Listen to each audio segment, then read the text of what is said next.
홀로 거주하는 70대의 어르신인데요. 어르신, 안녕하세요. 혼자인데다 거동까지 불편해 평소 집안 청소에 어려움이 많다는 의뢰인. 최근 들어 바퀴벌레의 개체수가 급격히 늘어 작업자들을 부른 겁니다. 먼저 바퀴벌레가 서식하기 좋은 환경인 주방부터 꼼꼼하게 확인하는데요. 싱크대 하부 칸막이를 드러내는 순간, 아이고, 이거 한눈에 봐도 심각해 보이네요. 싱크대 하부는 바퀴벌레들의 최적의 서식지. 칸막이를 들춰낼 때마다 조그마한 바퀴벌레들이 튀어나오는 상황. 이거 어쩌나요? 독일 바퀴는 제일 작은 중. 네, 그러니까 성충이 11mm, 뭐 12mm 막 이래. 원래 종류 자체가 작은 네, 바퀴예요? 다 커도.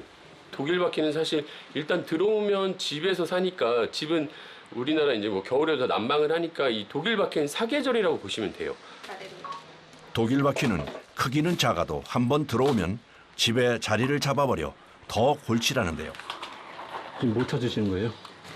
개체수가 얼만큼 되나 한번 보고 있는 거예요. 그리고 그 전 업체에서 이런 모니터링 트랩이라는 걸 설치했었는데 여기 지금 보시다시피 사체가 어마어마하죠. 이런 알들 지금 보시다시피 이런 하나에 한 40여 마리 정도 있다고 보시면 돼요. 이런 게 지금 수천 개는 되니까 개체수가 엄청납니다, 지금. 싱크대 안쪽 곳곳에 보이는 바퀴벌레의 흔적들. 야행성인 바퀴벌레가 밝은 낮에 버젓이 돌아다니는 모습이 곳곳에서 보일 정도로 심각한 상황입니다. 그런데 바퀴벌레 알 주변에 쌓인 수상한 알갱이들의 정체가 뭔가요? 거무게 막 알갱이처럼 이렇게 쌓여 있는 게 이제 배설물이에요. 근데 이런 거를 안 제거해 주면은 이게 밖에서 또 끌어오는 이 페로몬 효과가 있어요. 그러니까 이런 걸 좀 싹 치워줘야 박멸률이 더 높아집니다. 집안 곳곳의 상태와 바퀴벌레의 종류까지 확인을 마치면 작업 준비를 하는데요. 이제부터 본격적인 바퀴벌레 소탕 작전이 펼쳐집니다.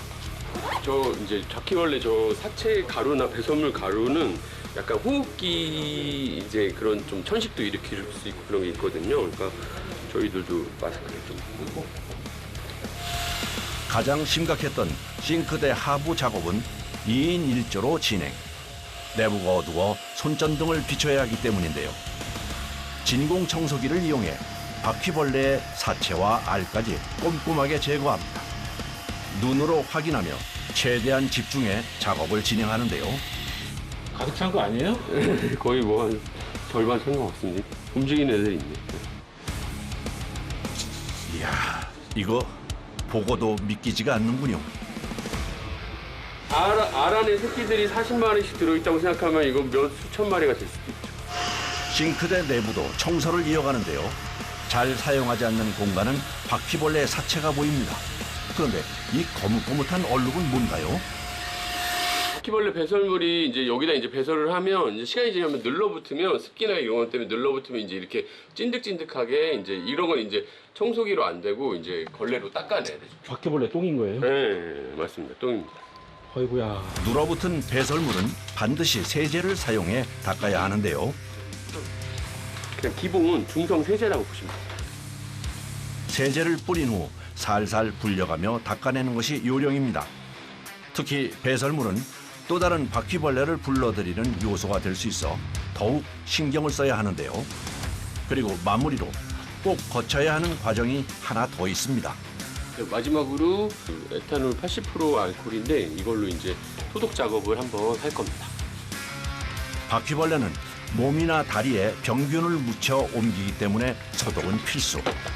살균력이 강력한 에탄올 80%를 사용하는 것도 그 때문인데요. 작업하는 내내 바닥에 엎드리거나 쪼그려 앉아서 일하는 작업자들. 가정집의 경우 대부분의 바퀴벌레 서식지가 싱크대 하부라 어쩔 수 없는데요. 허리를 숙이거나 뭐 무릎을 꿇고 엎드려서 작업을 하다 보면 땀이 너무 많이 나요. 그래서 고객분들한테 조금 민망할 정도로 땀이 좀 나긴 합니다. 소독하려면 환기 때문에 문을 열어둬야 하는데요. 뜨거운 바람은 들어오지 자세는 불편하지 땀을 흘릴 수밖에 없습니다. 이렇게 고된 작업 끝에 깨끗해진 싱크대. 하지만 여기서 끝이 아닙니다. 저 하수구 틈으로 바퀴벌레가 계속 공급이 되면 약으로 죽여도 계속 공급이 되면 계속 또 번식을 하죠. 그러니까 하수구를 일단 차단하는 거죠. 일반적으로 알려진 바퀴벌레의 유입 통로들 중에 주요 경로가 바로 하수구입니다. 이게 이제 하수구 구멍으로 혹시 실리콘이 흘러 들어가면 물 원활하게 안 내려갈 수 있기 때문에 원활한 배수를 위해서 배수관과 하수구가 만나는 부분은 전기 테이프를 사용해 막아주는데요. 이후 그 주변은 아예 실리콘으로 완전히 봉쇄. 바퀴벌레 유입을 차단해 줍니다. 냄새부터 벌레까지 아예 1도 못 나오게.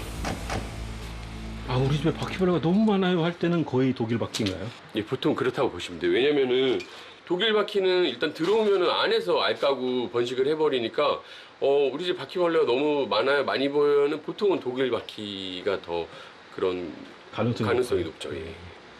주요 출입구를 막았으니 집안에 남아있는 바퀴벌레를 잡을 일만 남았는데요.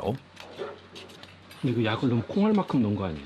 바퀴벌레는 겁이 많아서 자기보다 큰 건 먹지 않습니다. 그래서 독일 바퀴 같은 경우는 보통 약을 도포할 때 성냥개비 머리 반에서 하나 정도 그 크기로 약을 도포를 해야지 훨씬 효과적이에요. 일반 분들이 셀프로 약을 도포하시는 경우가 많은데 많이 짜면 좋다고 생각하셔서 막 지렁이처럼 크게 짜는 분들이 많이 계세요. 그건 효과가 많이 떨어집니다. 꼭 성냥갑처럼 생긴 종이박스는 약품을 놓아둘 수 있는 도구인데요. 일반인들도 인터넷 쇼핑몰이나 약국에서 손쉽게 구입할 수 있습니다. 0.1cm의 틈만 있으면 이동이 가능한 바퀴벌레 때문에 미세한 틈에도 반드시 약품을 놔줘야 하는데요.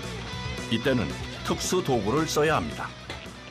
보통 이제 방역 업체들이 이런 이제 총을 쓰는데 저는 이제 좀 깊숙이 더 넣기 위해서 이제 연장 노즐을 좀 만든 거죠.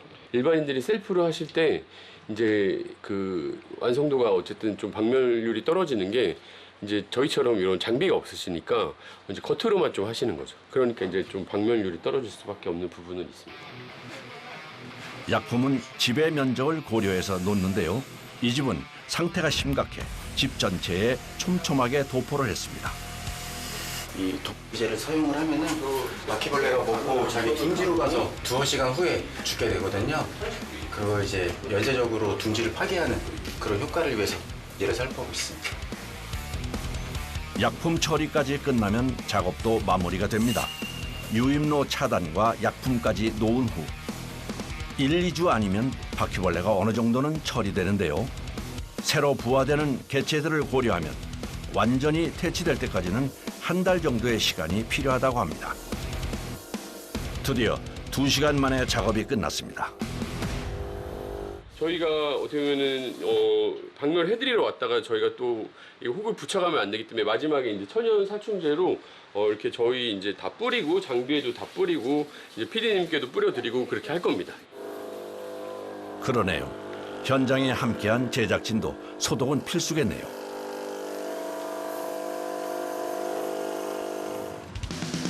다음으로 찾아간 곳은 강동구입니다.